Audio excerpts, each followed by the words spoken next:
Hello, good afternoon. We are here in Yaman, NYC.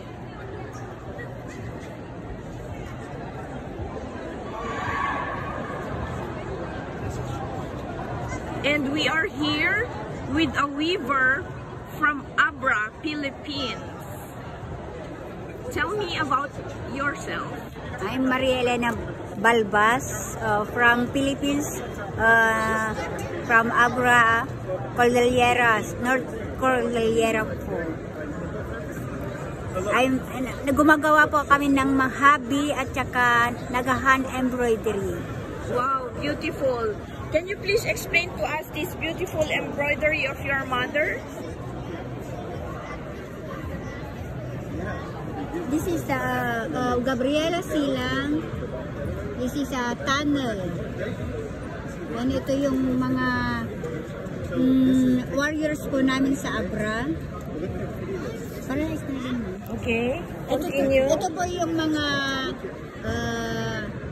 nagluluto ng dyeing at saka nagsasayaw at saka nagluluto rin ng natural dye, naghahabi. Ito po yung hinabi niya, ito yung mga gawa namin po. At saka ito naman po yung usa. Golden usa po. Sa Abra? Abra po, ma'am. At saka ito yung mga yayaman na mga tao sa noon sa Abra. At saka ito naman yung Sleeping Beauty. At saka yung frog. Ito po yung fertility po sa amin na lucky po sa amin. Wow, that's beautiful. So, can you tell me, inimagine mo ba na makapunta ka dito sa New York? Hindi po, sa panaginip lang ma'am, pero sa awa ng Diyos, nakarating po kami mag-ina dito sa New York City po.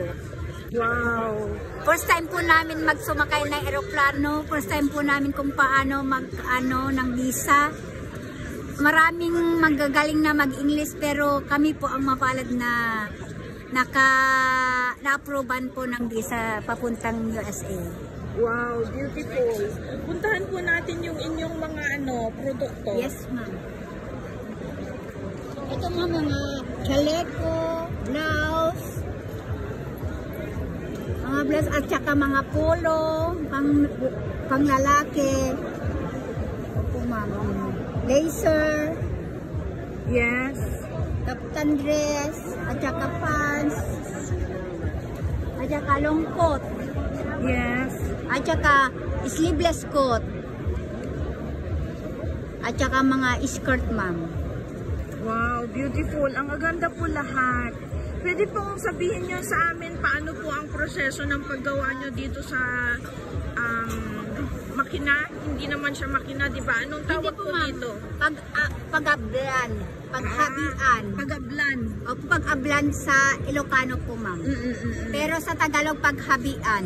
At saka, hinahabi namin po, at saka, pag natapos namin ihabi, iboborda na namin po, ma'am. Kaya ng mga, sinabi ko mga, tapos namin mga chaleco na may borda. Ito naman po kasi may ibig sabihin lahat ng mga ibinoborda po namin. Ito po, ito yung araw. Yung araw yan. Yes, yan po ang simbolo ng araw para Opo. sa inyo. Ito naman po yung palay, ma'am. Ito naman po yung bundok. Bulobondokin kasi sa Abra. At saka naman ito naman po yung kuko. Kuko means ito, ma'am. Kuko. Bakit po may kuko dyan? Kasi ito yung natin, kasi sila yung naggagawa po, ma'am. Ito naman po yung dancing woman at saka dancing prince. Wow, beautiful. Opo, ma'am. Ito naman yung mga mga ilog, parang ilog na namin. Beautiful. Thank you for explaining the symbolism. Ito naman po yung saniola ng frog. May frog pa? Wow. So, can you tell us paano kayo nagsimula sa paghahabi? Ang pagsisimula namin sa paghahabi, ma'am, yung nanay po kasi namin, siya po, ganun po yung ginagawa, ipinamana po, itinuro sa amin kung paano maghabi. mag-embroidery po ma'am. Yan po yung pinagkukunan namin ng pang-araw-araw at sa mga pinagkukunan namin sa mga pagpaaral sa mga anak namin. Maganda po ang inyong sagot. Tapos po kung halimbawa ang yaman ay pupunta sa mga iba-ibang nations all over the world, are you open to doing that po? Yes ma'am.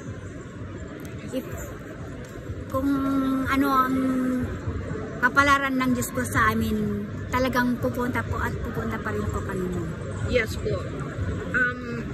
Kung kayo po ay maghahabi ng isang salita ngayong araw na to, na kahit ano na appropriate para sa inyo, na applicable para sa inyo, ano yung ihahabi nyo na salita?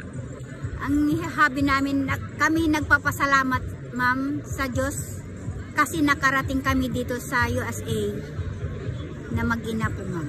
Wow, ang ganda po ng mga sagot nyo para sa amin. At salamat po at pumunta po kayo dito at ipinakita nyo sa amin ang inyong mga produkto. At pag pupunta po kami sa Pilipinas, pupuntahan po namin kayo sa Abra. Yes ma'am. So, ang pabrika po ninyo ay nasaan? Sa bahay-bahay po lang namin, magkakabatid po, ma'am. Okay. Magpipinsan. Lahat po, ganun po yung ginagawa namin ng mga pangkabuhayan. At saka, dahil din sa mga kabuhayan namin magkakapatid at magpipinsan, marami kaming natutulungan ng mga kapitbahay namin na kababaihan, ma'am. At saka mga kabataan na gumagawa na rin po, ma'am. Yes po. Kasi yung mga bata na rin, Pam, doon na rin sila kumukuha ng kanilang pagbaon sa eskwelahan. Yes po. Ano po ang pangalan ng business nyo sa Pilipinas at kung saan ano kayo, baryo o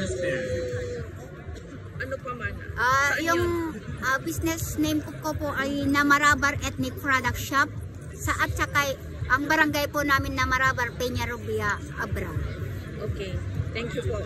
Congratulations. Ay, salamat ma'am. Congratulations for coming here. Yes ma'am. Bye-bye po. Salamat din po ma'am. Yes po.